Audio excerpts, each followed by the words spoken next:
ஸ்தானிகர் ஒரு ஐயா இருந்தார். ராஜமார்த்தாண்ட சாஸ்திரிகள் அப்படின்னு பேர். அவர்கிட்ட சொன்னேன். என்னை வளர்த்தவர் கூட்டின்னு போனார். அவர்கிட்ட கூட்டின்னு போய் இந்த மாதிரி காலேஜில் அவனுக்கு கொஞ்சம் பிரச்சனை ஆயிடுது, நீங்கள் ஏதாவது சொல்லி ஏற்பாடு பண்ணுங்க அப்படின்னு. அவர் உடனே என்ன பண்ணார், அவருடைய இன்ஃப்ளூயன்ஸை வச்சு திருவியாறில் இருக்கக்கூடிய சான்ஸ்கிரிட் காலேஜில் எக்ஸாம் மட்டும் போய் அட்டன் பண்ணுற மாதிரி ஏற்பாடு பண்ணி கொடுத்துட்டார். கூடி எக்ஸாம் மட்டும் போய் அட்டன் பண்ணி முடிச்சுட்டு வந்துட்டேன்.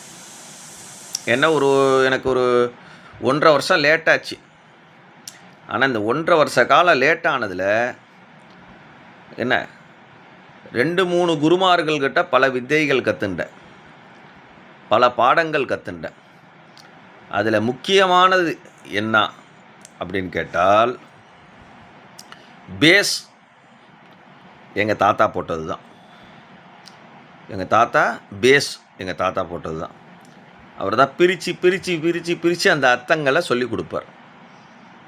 எங்கள் தாத்தா நடராஜ சாஸ்திரிகள். அதே மாதிரி எங்கள் அப்பா சொல்லக்கூடிய சிவபுராணத்திலிருந்து கதைகளை எடுத்துட்டேன். மைண்டில் சின்ன வயசுலேருந்தே அப்படியே ஓடின்னு இருக்கு.